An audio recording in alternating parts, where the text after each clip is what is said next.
Answer Time with Todd and Aaron.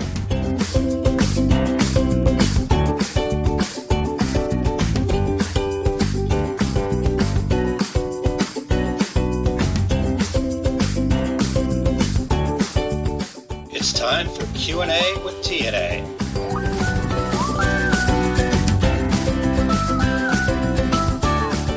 By the way, that stands for Todd and Aaron. All right, welcome. It's me and you, buddy. It's us. And I got to fix our there. Now we're on the right side too. We've got TNA. There we go.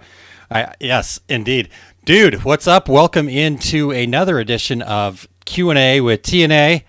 As Todd said, that's he and I. That's Todd Downing, and I am Aaron Montgomery with our Success Group.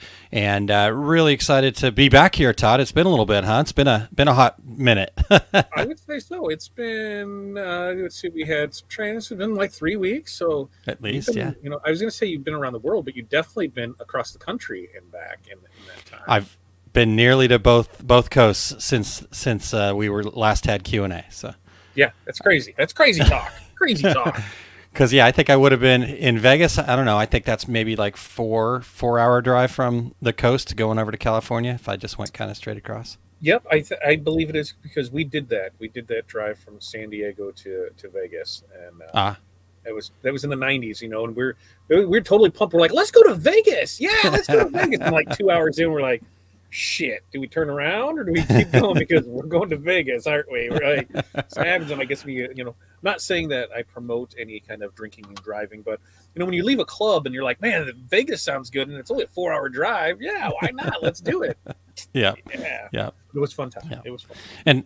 And San Diego, you know, you're going a little bit south there, so yeah, I think maybe it is probably like a 3-hour drive if you just kind of, because I think you kind of go straight across to the West Coast, like in the LA area, maybe. I don't know. I'd have to pull out a map. San Diego, I remember going straight across, and then we hit the border because we saw the world's largest thermometer, you know, and we saw the signs that, you know, said don't turn on the AC, and it scared the hell out of us because I'm like, well, what the hell are you supposed to do? It's 112 outside. You don't want me to turn on the AC? I'm turning on the AC. We're in a rental car. Don't come pick us up. It was a fun experience. It was definitely good to be in your early 20s traveling across the country, having a riot of a time. It was there you go. There you go. It was memories. Good times. All right. Well, we've got Darren checking in. Hey, Darren. Good to see you. Tanya, hello. Oh, Tanya. Waiting for that. Curtis, good to see you, Curtis. Thanks for tuning in today. What's going on? Yeah, definitely. All right, good deal. Yeah, so it's been a little bit. Traveled the countryside. There we've got one Miss Kim Johnson joining us here. Hello, Kim Johnson. Hello, Kim. Kim was in Vegas, but she had she's with a dog or something, right? Didn't she have to jet out of there early? I think there was something. Yeah, I didn't catch the whole story. Terry told me a little bit, but she was there most of it, though. She left like the last morning early instead of being there that very last day. But she was there the rest of the time. Gotcha. I thought it was like early. Maybe I'm just whatever. Well, her flight was early on that morning, but it was the last day of the show. And I got to spend a lot of time talking with Kim. It was great to hang out with her and see her and stuff like that. So I guess, should we dive in then? Yeah, man, let's do it. All right. Well, the first question is, what cool things did you see at Printing United? So that is definitely a you question, because I saw stuff through video, and I was like, ooh, that was pretty cool, and ooh, that's pretty cool, and so I lived vicariously through people. It was good to see. From the printing side, they saw a lot of cool stuff on labels in wide format printing. You know, some of that of the auto doming. You know, so you had the raised 3D stuff. A lot of cool stuff with that coming down. So I can't wait until my supplier gets that, so then I can offer it from them. So it was fun to hear that he's like, "Yep, I'm told this is totally the next thing that we're getting. This is." And yeah, there's some. You know, when you're talking like $500,000 for a piece of equipment, you know, that really isn't, you know, much bigger than, say, a grand piano. You know, I was like, wow. But the ROI on it and just how quick it is, it totally makes sense. So I saw some stuff like that, but you were there in person, so you got to see all kinds of fun stuff and get right there and in it. So what did you see? Yeah, so interestingly enough, all that printing stuff. So the way that it was kind of laid out, there was two halls. So and I don't remember there ever being two halls before. I could be wrong, but this is the first time I ever remember there being. I mean, and we're talking two separate halls.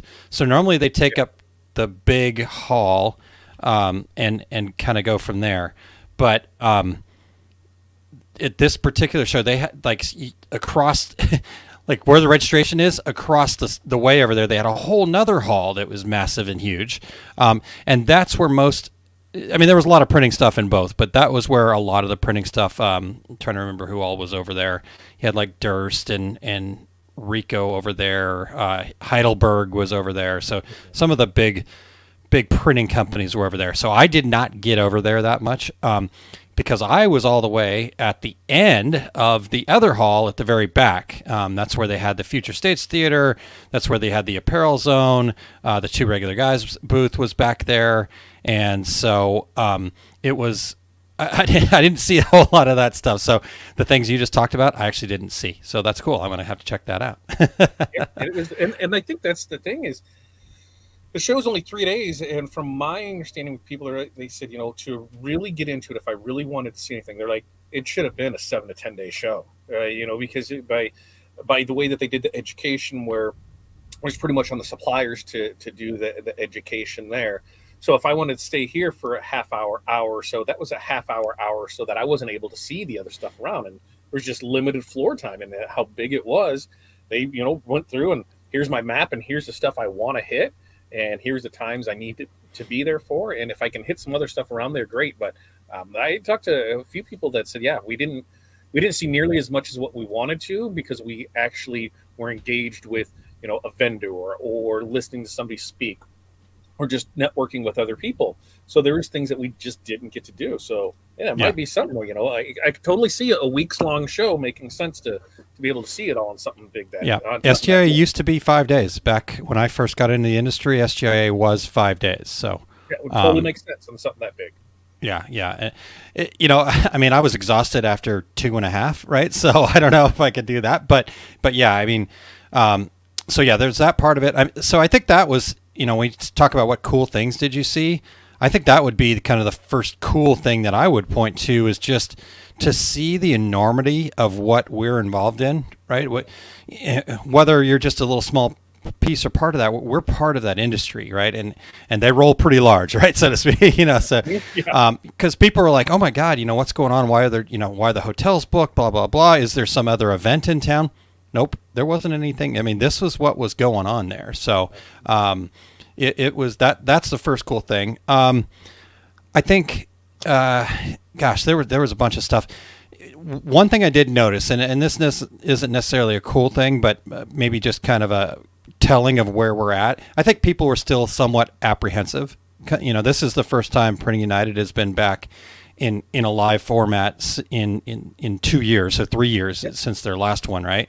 And normally the way that this show works is people, vendors, they like work really hard to get their new product ready, and maybe even if it's not quite ready for prime time yet, it's pretty close. So they kind of take a mock-up. They're talking about it. So it's kind of the launch.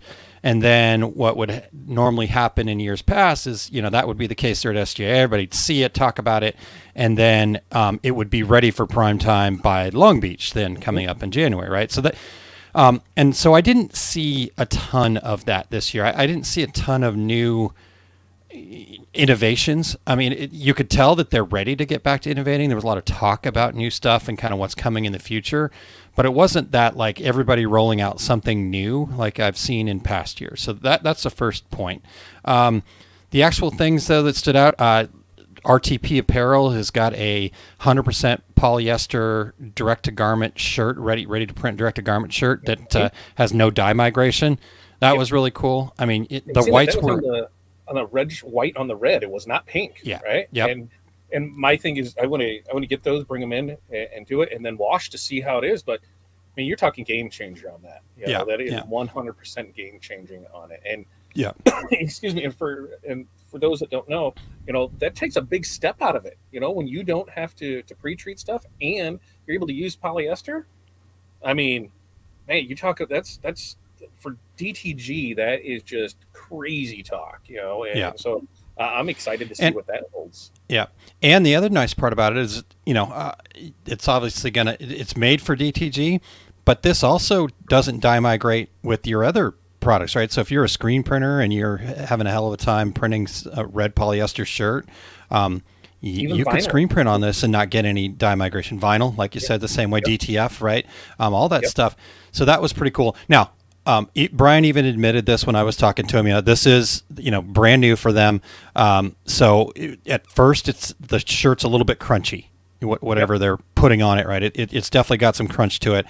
He showed me some wash samples and they felt fine, but it's also a little bit thicker than you would think of as a typical polyester, right? I think they're still trying to figure out what polyester. So I agree, total game changer. I think that it's still in its first iteration, so you can be an early adopter and I think make some really good ground. But I believe that this is a really good step because knowing Brian Walker, the gentleman who owns RTP Apparel and the other companies there, iGroup, that's kind of what he is. He's just an innovator. He's always looking to kind of step up and go to that next level. So I would say that that was one of the cool things. Well, and I think in DTG in general, I feel that the amount that you're spending on blanks that are already pre-treated is more than worth what it is if you don't have a pre-treater. And even if you don't have a pre-treater and you're using a spray gun for it, I mean, that's worth the cost there. Now, if you have a pre-treater, you're getting closer, but you're taking the labor work out of it. You're taking everything out of it, in one whole step. And now all I have to do is just put a shirt in, load it, and print. So I'm a big proponent on the pre-treated shirts. If you can take that step out of it, have them just ready to go, it's going to make your life easier. And yes, there is a little bit more of a cost, but you're saving the labor on it. You're saving all that part of it. And I think that's what people don't seem to understand on a lot of things is that I'm paying more for something. Yes, you are paying more for something, but you're saving labor, and labor is our biggest expense across there. So, when you're looking at anything in your business, if you can automate it and you're saving labor, it's worth the cost of it. You just have to see, where that is with it. Totally. We can go on and on that subject.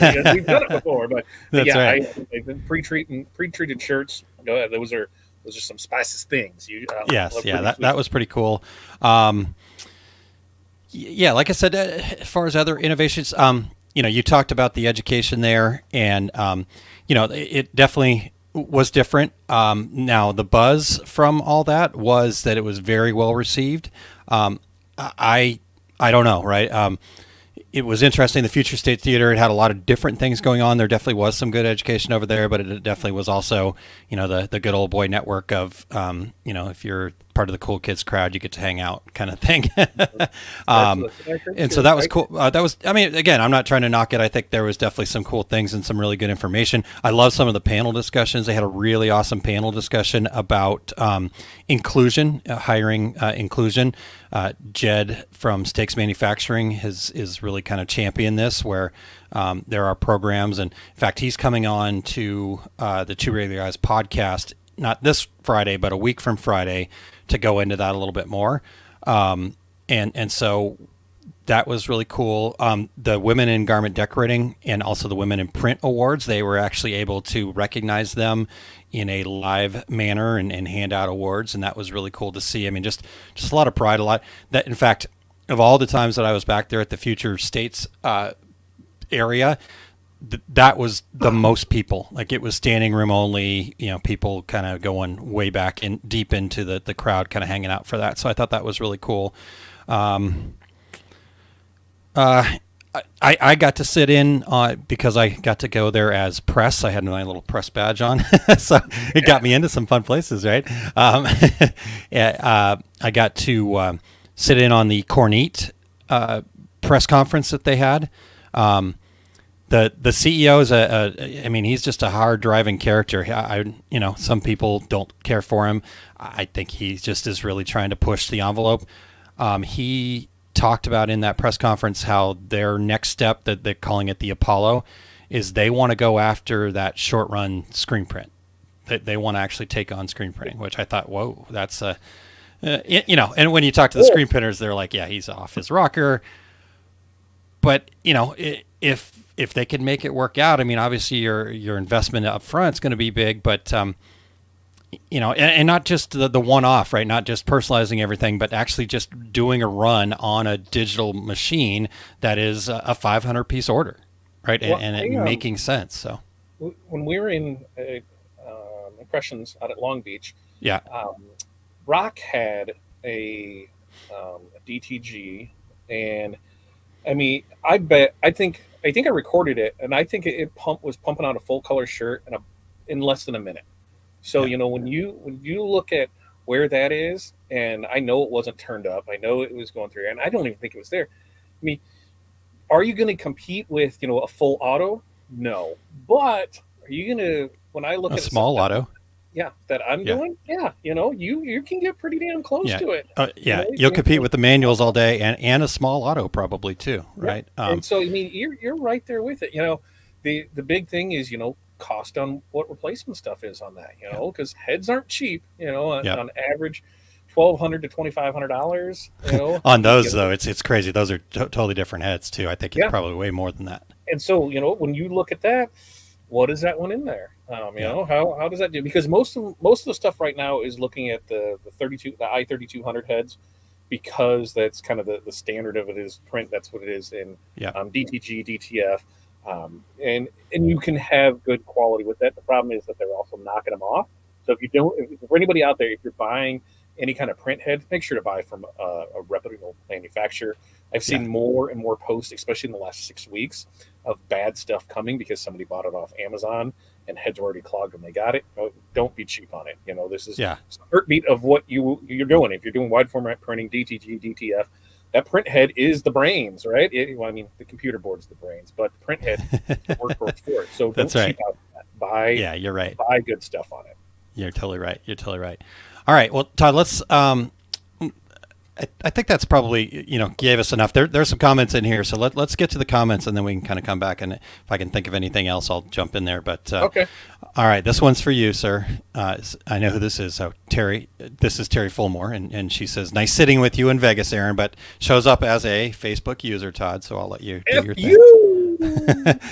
And Terry obviously knows that we're not saying that to her. That stands for Facebook user. So let's get that out of the way, right? If you'll just head over to this link right here, osg.link/FU for Facebook user, that will give StreamYard permission to show your name there, we believe, or you can head over to the YouTube channels at Bat Dad Live, right? I don't know why I struggle with that one so bad. We have it up there. Maybe. I didn't find it right off. So if you find it, go for it. Fat Dad Live or liveosg.com. So that'll take you to our YouTube channels there. So, all right. So there's that. Let's see what other comments we've got here. And okay, scrolling. Darren says auto doming. You want to explain that?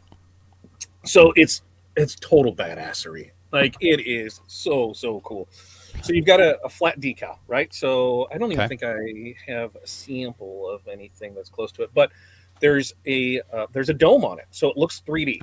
You see it a lot, and where I've seen it is in boats. I don't know why. It's always big in the boating industry, right? It's really marine weird. That's stuff for sure. Yeah, that's where I really see it at. But like the 3D numbers, but on labels, it's doming, so it has a domed edge to it. It goes edge to edge, and it just kind of over it. Look up, decal doming, because you can buy kits.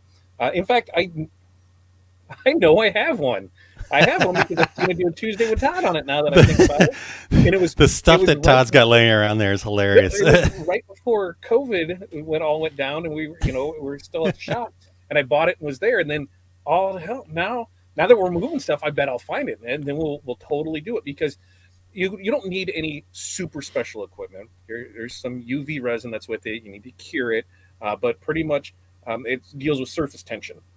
We put it on a sticker right there. It goes right to the edge. You cure it, and then it's domed. And it's got a rubbery texture to it, but it's some really cool stuff. And to be able to see that process ran through and not have that there, and take that step out of it, or just auto put on there, it was pretty sweet. So that's what makes it auto. It does it in the printing machine. Is that what? Okay. Yeah, it's all like in the finisher part of it. How I think of the way that I can best explain it to somebody is You know how you have something that prints off and then you can go through a laminator and add the different films on top, whether it's a matte, a gloss, sure. holographic, things like that. Same thing, where it goes through and it puts this So on it's here, just- and yeah, it was Very cool. It was pretty cool. Pretty cool. Very cool. All right. Well, so there's auto doming, Darren. Thank you for asking that. So again, I'm cheating so I can see who these people are. Hiya, that is Don Marie. So Don hello. Marie, hello, you. And then Nikki says, "Hey, long time no see, Aaron." Yeah, it was really great to see Nikki and the sassy subbers out there. Terry Fulmore had talked to earlier. She sat on the couch and they packed in there. I can't remember exactly how many, maybe 9, maybe 10 sassy subbers sitting there on the couch, and we had a great time. It was good chatting with them, and great to see Nikki. And she was running around doing all sorts of fun stuff out there. So.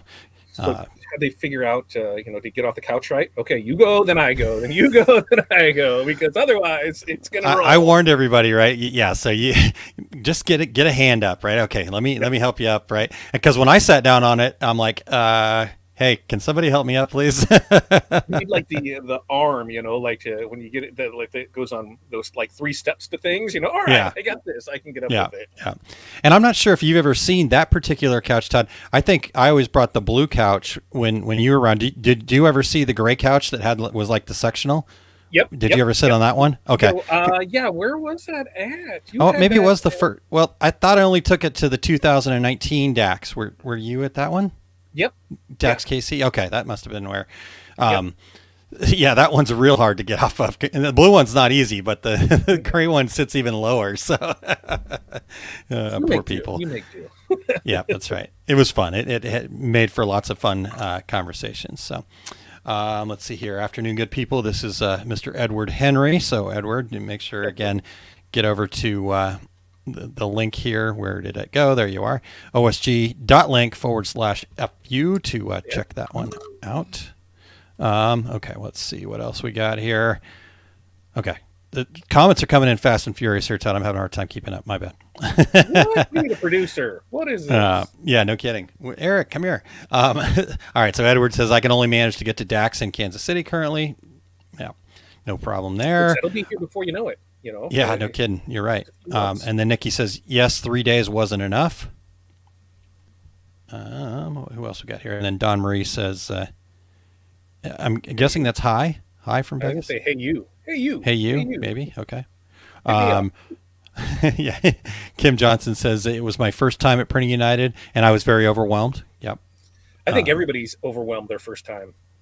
Yeah, I agree. I think that it's a lot. It's big. My first day there, by the end of the day, I had 25,000 steps. That was insane. I was filling every single one of those 25,000 steps.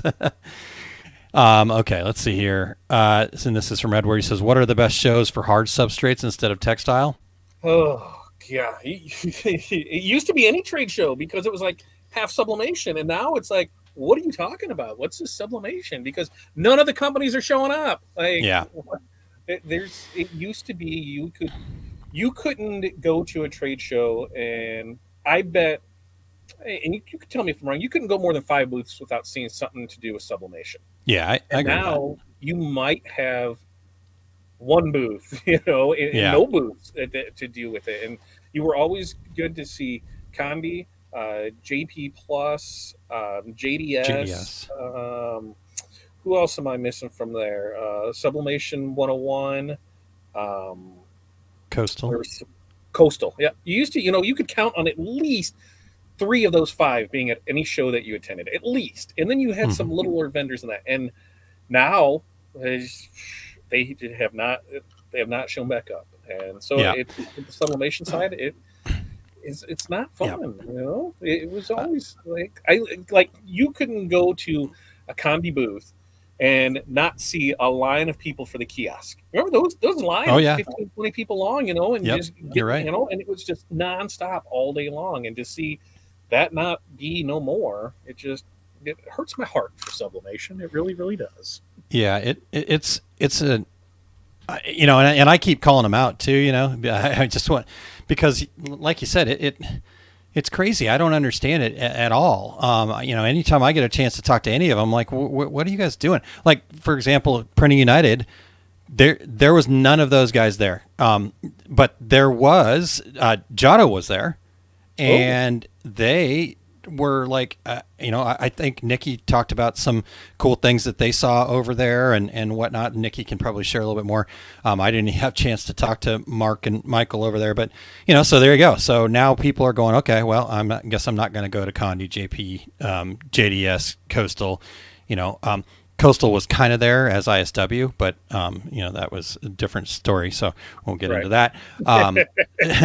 No, I mean it's fine. I mean that's they were there with the Creo, the white toner stuff. So, it just was interesting. Now I will say that the one thing that seems to have replaced all of the sublimation people, every single booth had a DTF in it. I mean, it was like you couldn't walk down any aisle. Every other booth, at least, was a DTF machine. That was the other thing is, because I got called and said, "Hey, are you coming?" And in fact, the day before, I got called and said, "If you want to come, we can get you here and get you taken care of, and we need you in the booth." And by that time, it was way too short a notice, but I was like, "Oh, I should have went," because they just wanted to have somebody on the other side, as a consumer that bought it and went through, because everybody knows my DTF story. Hey, we started with the converted ones, we outgrew them, had a commercial one, ran into issues with it. Customer support helped us out immensely with it, and that's what I've always said. Whenever you're buying anything, especially a big purchase item, the after sale support is such a big, huge, enormous deal. When you think you're saving a couple $1,000 importing from China, you're not. You're losing it all the first time your machine goes down. And it will go down because these are all Gen 1 machines that are out there. I saw a lot of like the 48-inch, and then somebody was working on 64-inch. Man, you know how much you can pump through that? 4 heads, 6 heads, we're talking 8 heads. And even with that, I don't want it. You got to think, if you have a 4 head, you've got to line 4 heads every time. There can be some quirks with that. So which way do you run? And then if you're running neons in it, that's a different rip than a normal rip, and that takes up a color head in there. So you're really not gaining any faster out of it than the 2 heads. So there's a lot that goes into it. But man, DTF is still super young, and it's going to be crazy to see what in 2 years what it looks like, because 2 years ago there wasn't you couldn't find a good commercial machine. Everything was direct imported from China. Everybody was doing converted ones, and now you have some companies that are selling desktop DTF printers, and I'm here to tell you those are not real DTF printers. Those just are converted like L1800s, and it has a different case on it.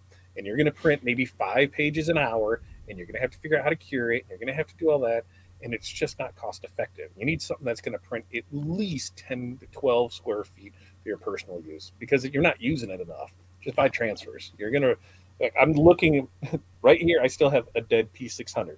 I think we have now 4 of them. And have I got rid of them yet? No, because maybe I'll Frankenstein and put one of them together. If I put some heads in it and go from there, I can just give them away. But the thing is the technology behind it is changing every day. There's new stuff coming out. We've got our second batch of glitter film coming in, which, shameless plug, I'm trying to get it out before the 11th of November so I can get on Best New Product. I really, that's for Reggie's. I mean, might as well talk about that and get your nominations in for that. But as long as they have it out there, I just want to make sure it's washing well. I got sent a picture today and said, "Hey, is this how glitter is supposed to look?" And I said, "What glitter?" And they're like, "Exactly." I'm like, "Well, here's ours after 17 washes," because I want to make sure. And now the second batch, I'm going to do a first one too, just to make sure it's the same. Because if anybody knows anything on the film side and that you can have different from batch to batch, different characteristics. Same thing with vinyl, same thing with anything when you're swapping out, which is why I try traditionally keep all jobs on the same roll. It doesn't matter if it's vinyl, doesn't matter if it's print or if it's DTF, because sometimes things can change and it really throws you off. But I want to make sure it's good. The last thing I want is somebody to send that picture to somebody else and be like, "Hey, is this what glitter's supposed to look like?" No, it's to be good. Nice. So I'm just going off on a tangent now on DTF. I really love it. So yeah, there you go. I'm gonna go. Yeah, there you go. Well, just to kind of wrap that up, I did talk to a gentleman. His name's Grant French. He works currently for Eastman Kodak, and he used to be with DuPont back in the early days of DuPont getting into the direct-to-garment inks. And before that, he was actually with Calcomp and Gerber Edge. So he's been around this industry forever at that kind of highly technical chemist level. This guy, he's super, super smart. And I got a chance to talk to him for a little bit because I've known him since probably early 2000s. And, you know, I think maybe you even told me this, Todd, that Kodak was getting into some more of the DTF stuff. Yep. So interestingly enough, I was talking to Grant and he was like, yeah, this reminds me of back in the early days of DTG. But the thing is all the things we learned with DTG, we're now able to put that into the DTF. So that learning curve, that you know, kind of getting from point A to point B where there's quality printers and everything's kind of working as it should, is going to be much reduced compared to what happened with DTG back in the day. Yeah. Which, I mean, realistically, how much time are they shaving off? 7-10 years? You know, if you look at where DTG started until where it felt comfortable, where you weren't afraid to sell it. That's, you know, like, that's the big thing. When you weren't afraid to sell it, you know, they know, you know, a lot of that, they figured it out. Okay. Yeah. Now, just got to change a few things. Yeah, and I think you're right. They probably did, because the thing that happened to DTG is when it was really starting to go, then all of a sudden you had that recession in 2008. So everybody stopped doing anything. So it wasn't until after that came back that then it really hit. So, you know, I guess you had the pandemic in there, but I think that may have sped a few things up, gave people a reason to stay home and work on stuff. So, and that, because that's when I think it was probably late spring. Yeah, probably late spring of 2020 when I first heard about it. And then, so I got into contact with a couple people that I had knew were using converted P600s and 800s for DTG. And so, you know, they had the process down. Here's what they were doing, how it was working. And that's where, you know, because DTF Superstore was DTG Superstore. And they, you know, they supplied all the parts for you to do conversions. They did all that, and they just kind of fell right into it. So I came right along with that, from that converted DTG to converted DTF, because, hey, why not? You know me, I'm going to try it. If I can make my own DTG, let's see how that works out. Well, when I was researching that, we came across this. And next thing you know, bought a printer and then realized that sucks. So I need 2 printers because one of them is going to go down. So now that I spent way too much in a converted one and actually saw what it took to convert it, now I can just start buying my own, because, you know, we invested, I think, you know, in that first 3 months, you know, I think I had in extra machines and that, probably $10,000, you know, it was like 5,000 off the bat. And it was just learn. 3 months. How does this work? What do you do with that? And now, you know, it's super simple. People are just like, hey, what do I got to set this at, and I can be fine. We didn't have that. We're like, I don't know. Let's try this and see what happens. It works. That's right. All right. Well, we've got a bunch of comments, so let's just keep this rolling here. This is from Terry again. I'm cheating. So many neat things at the show. Love the new vinyls and really love the Me Screen A4 and easy chemical free screen printing machine. Can be used for shows too. Cool. I didn't see that one. I have to check I'm writing that one down, that. because the one thing I haven't explored for a while is why I should not get into screen printing. So here's another thing, right? Yeah. All right. Wendy says my BIL, I'm assuming it's brother-in-law, bought a 3D foam. Huh? That's what I'd go with. Yeah, that's one. Good. Thank you.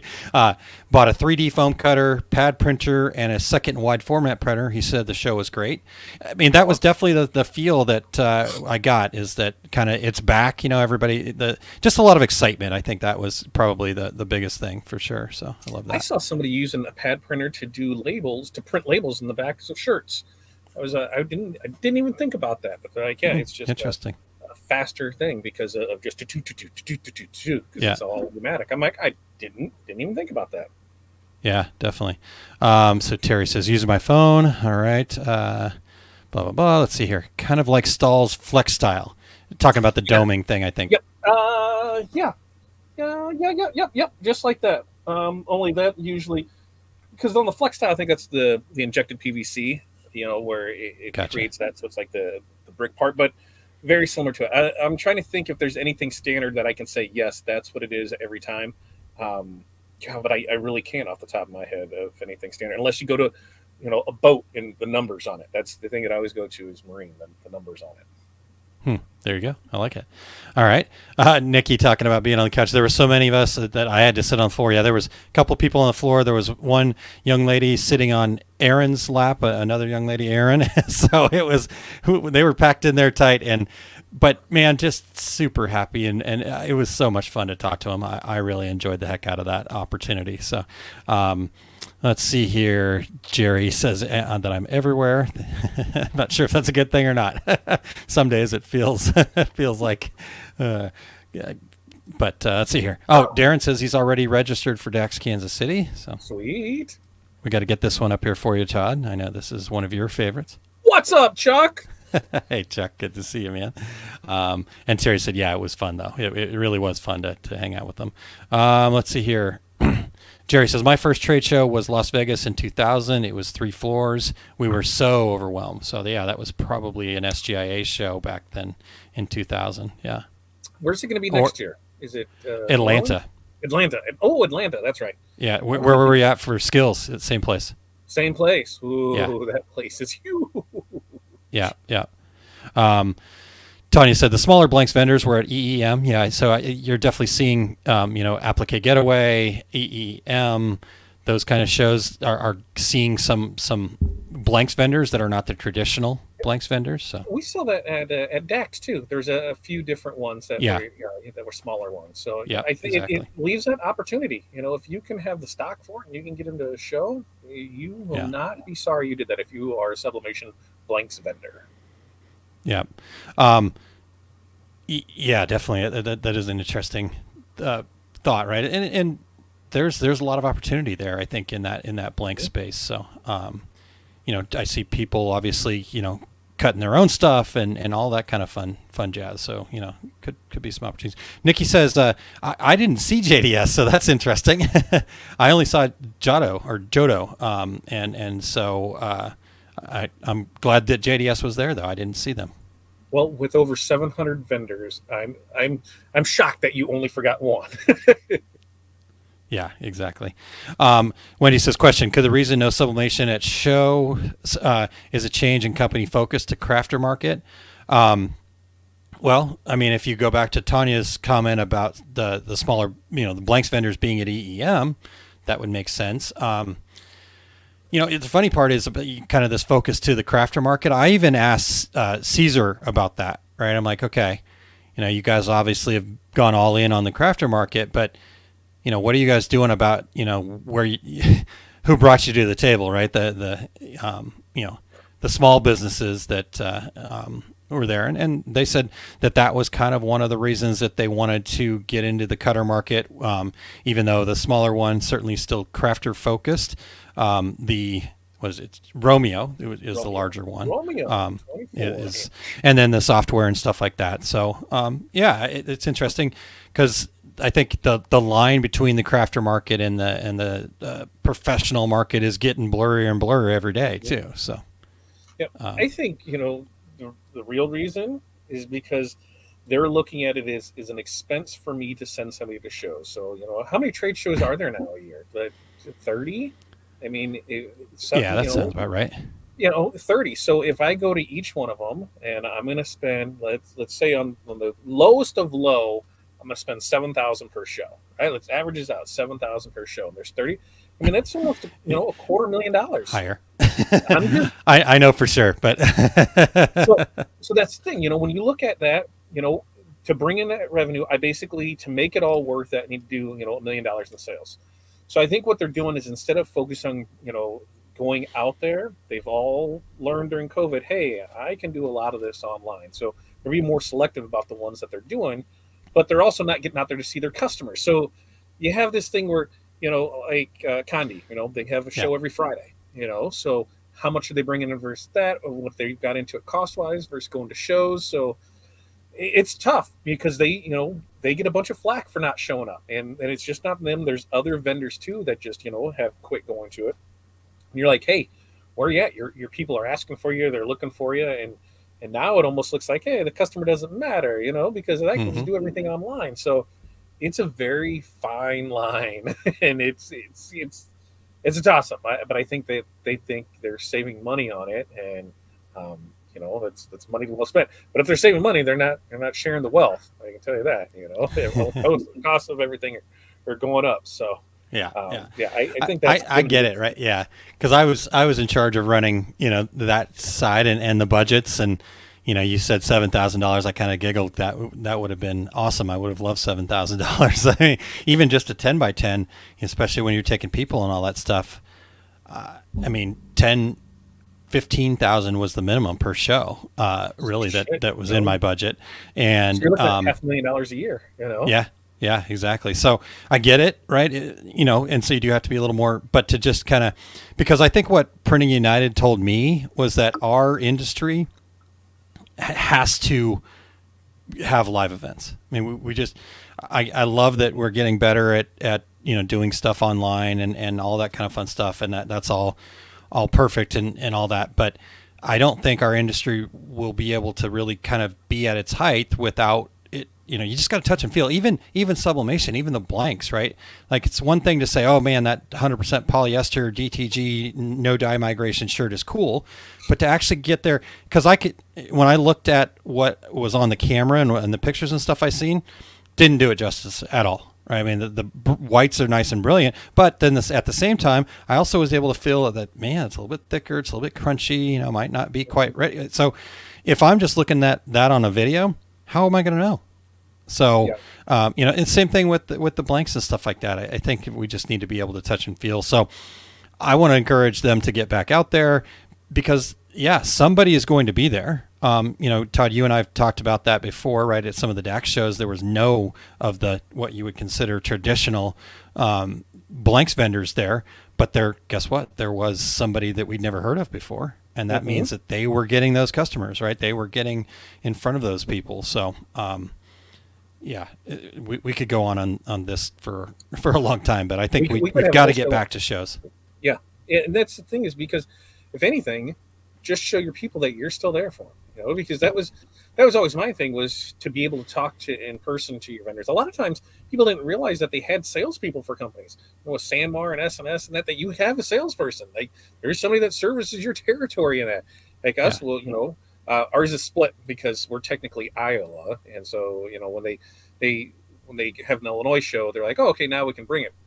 It's weird how they cut us out here, but that's the only time. And they're always like, if you need anything, just send us an email.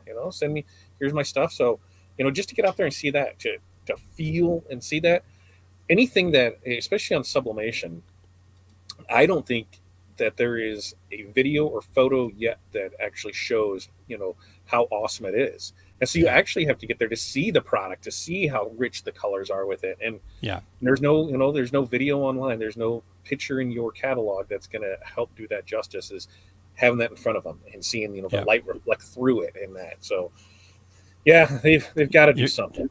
Yeah, definitely. And Darren says, I agree, especially with apparel. I hate looking at a catalog and wondering how it feels in real life. And Alan, this is the catch-22 for sure, right? So Alan says, I'd really like to attend another trade show, but I can't justify it without more vendors being there. And then you've got the vendors on the other side saying, I can't justify it without more attendees being there. So at what point, right? do you, so I think it's got to be,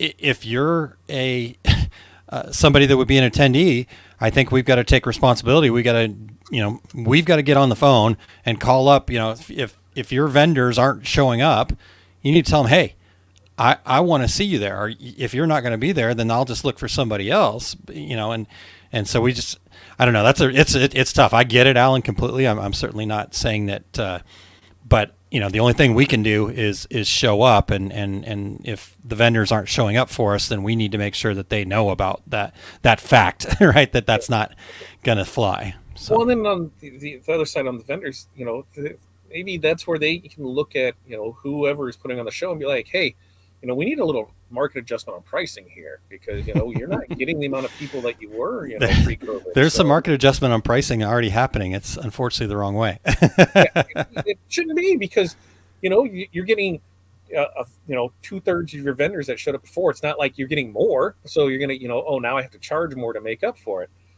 We're just going to see it get worse and worse, man. Yeah, it's tough. Good. Because I think they're now trying to make up for what they lost when they couldn't have shows, right? And so It- there's that, and then all the services have gone up. So inflation is real for everybody, and I get it. But like you said, how do you make it work? How do you find, gonna be less this shows. is we're in that space right now where innovation really starts happening, and it sucks because you got to take the warts and the lumps, and people are going to show up at shows and lose money, and people are going to go to an event where it's like, why did I waste my time to be here, kind of thing, right? And all that's happening. But I think at the same time, people behind the scenes, people like having discussions like this is an opportunity to say, okay, let's get to a point where what is 2.0, what is 3.0 of this, and how do we make that happen, right? So it's interesting for sure. Yeah, I think it's definitely an exciting time one way or the other, right? Yeah. We're gonna play it along and see what we can do. The one thing is, I think you're gonna see some of the shows go away. I think you're gonna see some that are gonna condense down, so maybe they're not doing so many. So now it becomes more events. So now, hey, if there's only we go from 30 shows to cut it down to 20. Hey, maybe it now becomes more of an event thing. There's not a show, because for a while there's a show every weekend. There's a show every weekend, and hey, we've but been then but I think some of those traditional shows, folks have a challenge with that, because when they don't, right, when they cut back, then guess what? Some new show shows up, or you're seeing the rise of some of these other events, or even vendors putting on their own stuff, and so it's a heck of a minefield that that everybody has to navigate here for sure. So Tanya said it goes a step further about price. Oops, Todd beat me. So there you go. Tanya said we have been looking at options, and some you have to mortgage your house and promise your firstborn. Yeah, it's tough. It's tough to be and a vendor. It's tough to be somebody who puts on shows, and then like Alan was talking about, it can be tough to be an attendee. You put in the effort to show up, and you're like, what am I doing here?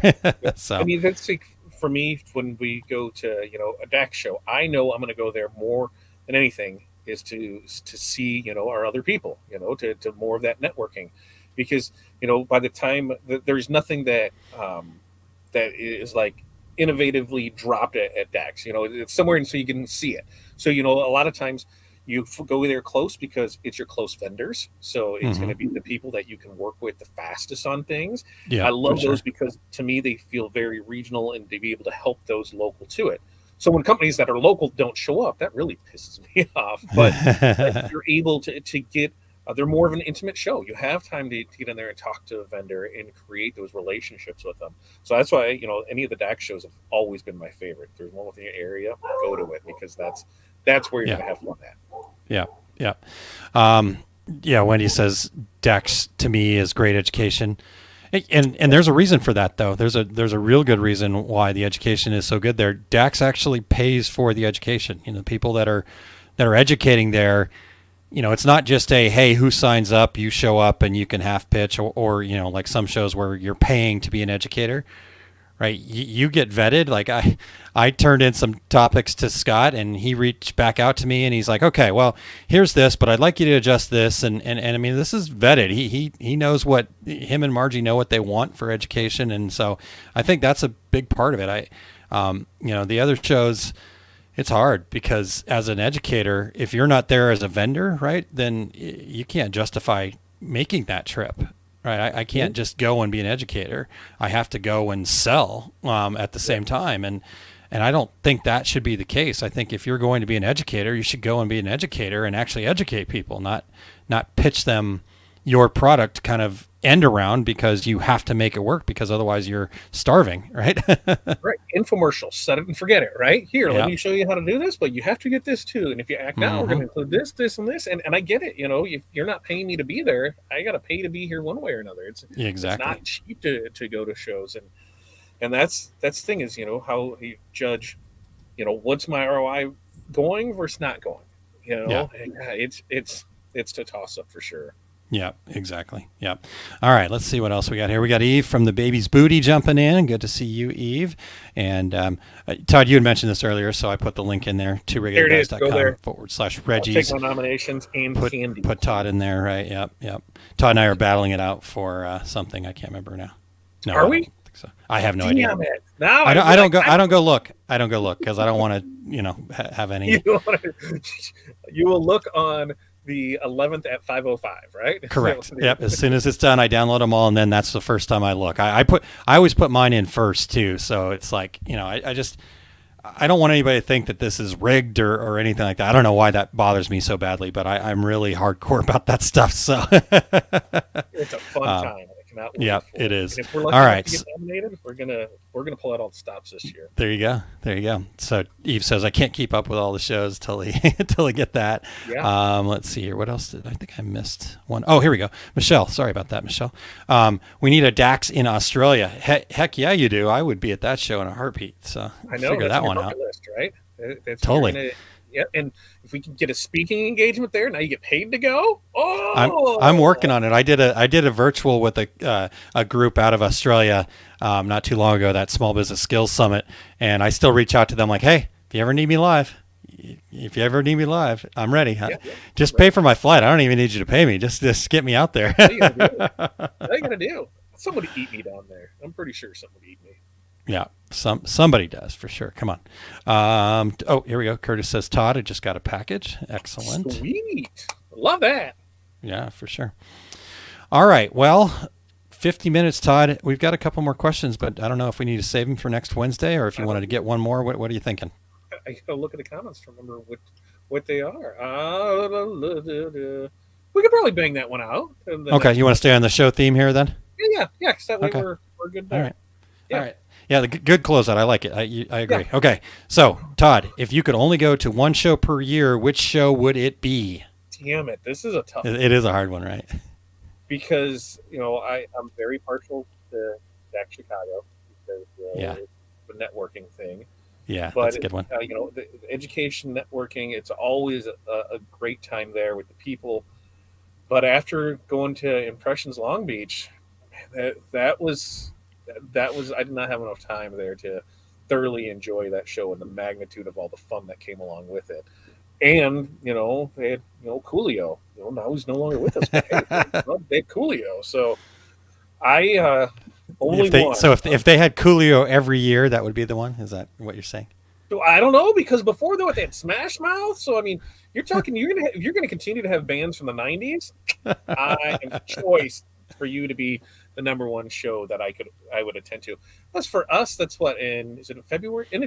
February, somewhere in there, right? For that show, I have to look it up and see. For which one? Long Beach? For Long Beach. Yeah, January. It's middle of January typically. Middle of January. So I mean, it's cold here. It's cold here, and so when you go out there, it's not cold. It is pretty nice. In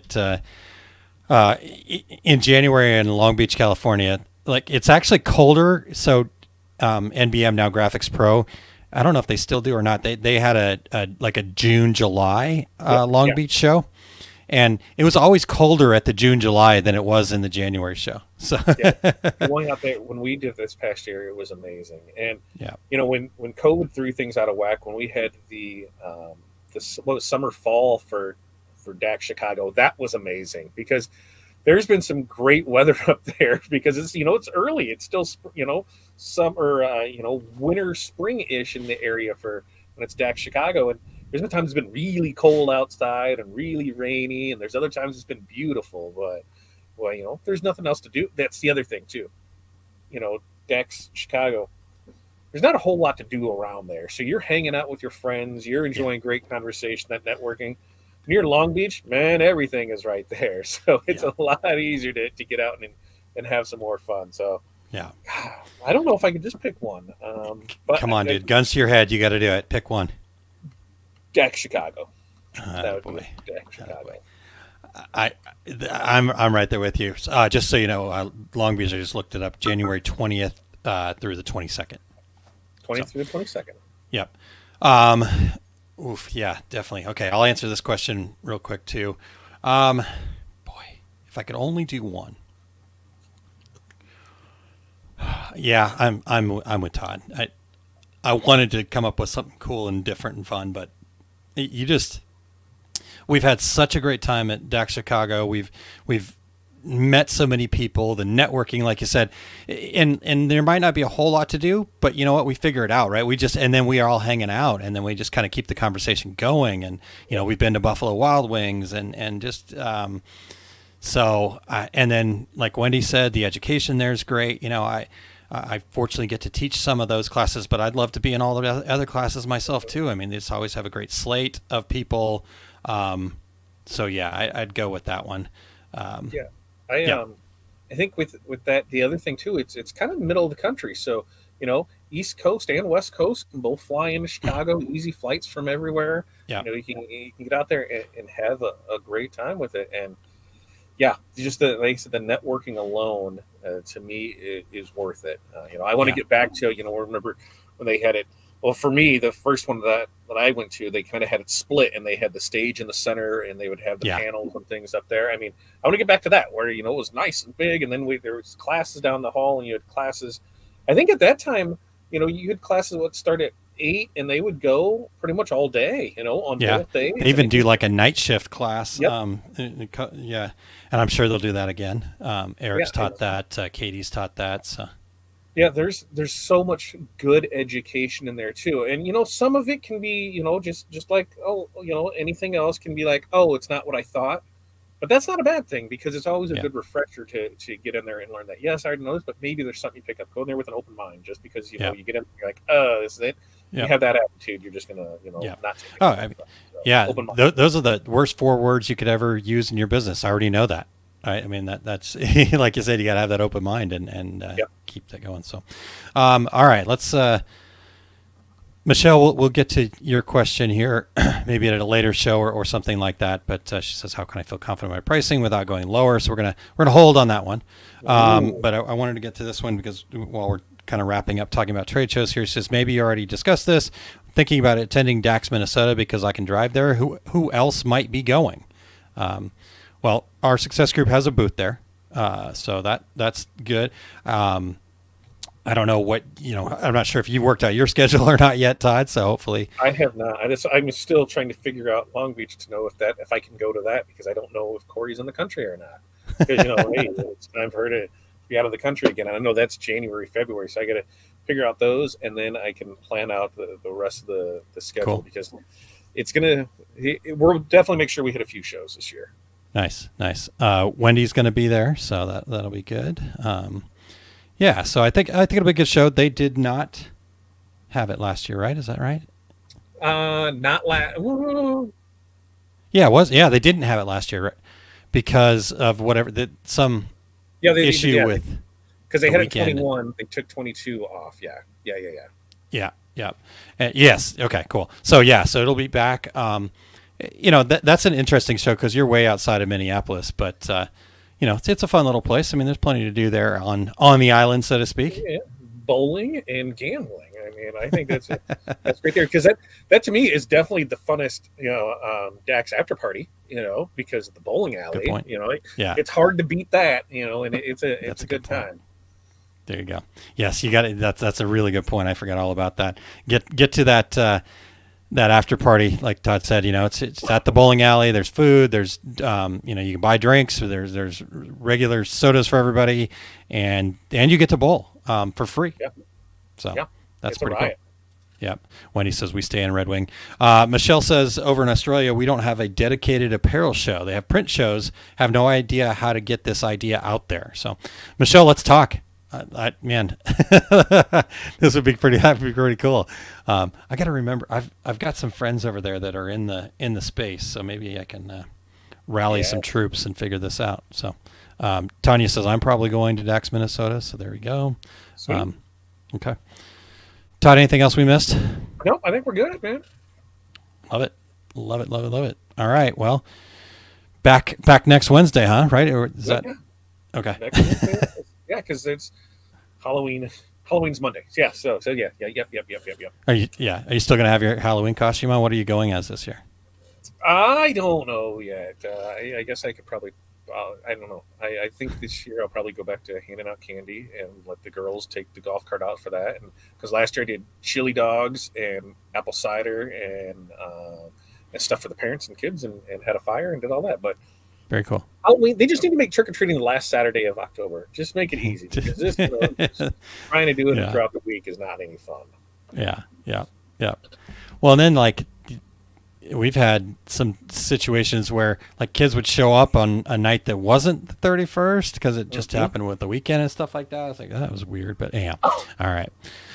Well, we've got Eve. Good to see you as well. Thanks for popping in here, and looking forward to hearing more about Eve and everything she's got going on over at the Baby's Booty. Eve, we need to connect now that I'm back from Printing United. If you think about it, reach out to me, would you? I know we needed to connect after Charlotte, and I still got to pull all that stuff that we did out in Charlotte too. So, all right, Todd. What else, sir? I think it's it, man. I think we wrap it up and call it a night. And we got who do you got tomorrow? Tomorrow Thursday. What do you got? Two regular guys on Friday. Who do you say? Two regular guys on Friday. We've got Corey from Cap America joining us on Friday to talk about headwear and all sorts of stuff like that. And then Kylene's got Thankful Thursday tomorrow at what is that, 1 o'clock? I think 1 o'clock. 1 o'clock. Yep. Thank you. I should know that's my wife, but time always messes me up. Let's see here. What else? Small Business Saturday at 9 o'clock on Saturday morning.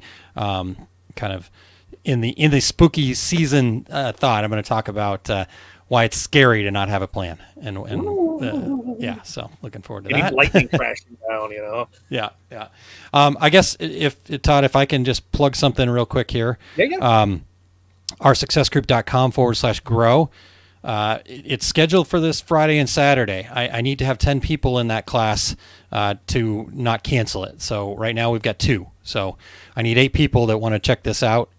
So I think we did this back in January, and it was really well received. And in fact, I got such great feedback on it that we've made improvements. So this is kind of new and improved.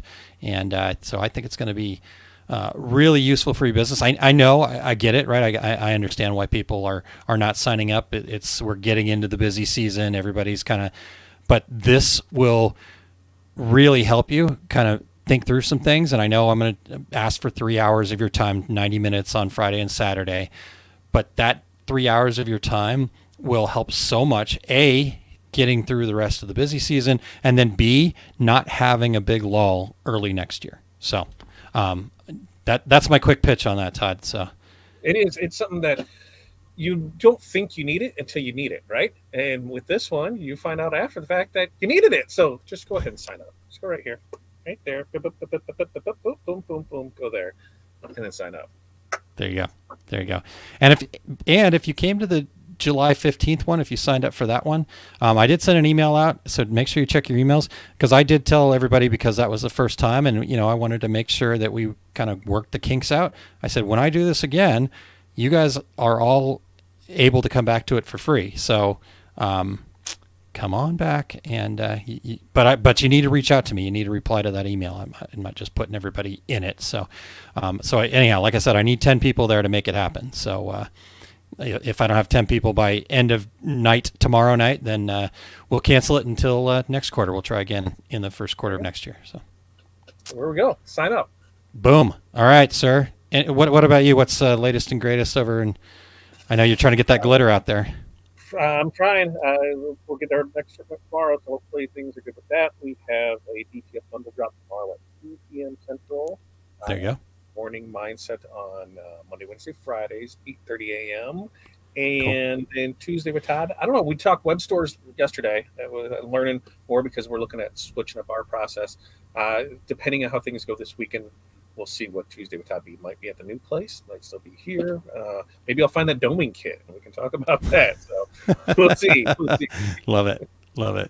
All right, everybody. Well, thank you guys for spending some time with us here on a Wednesday evening, and we will talk to everybody again very soon.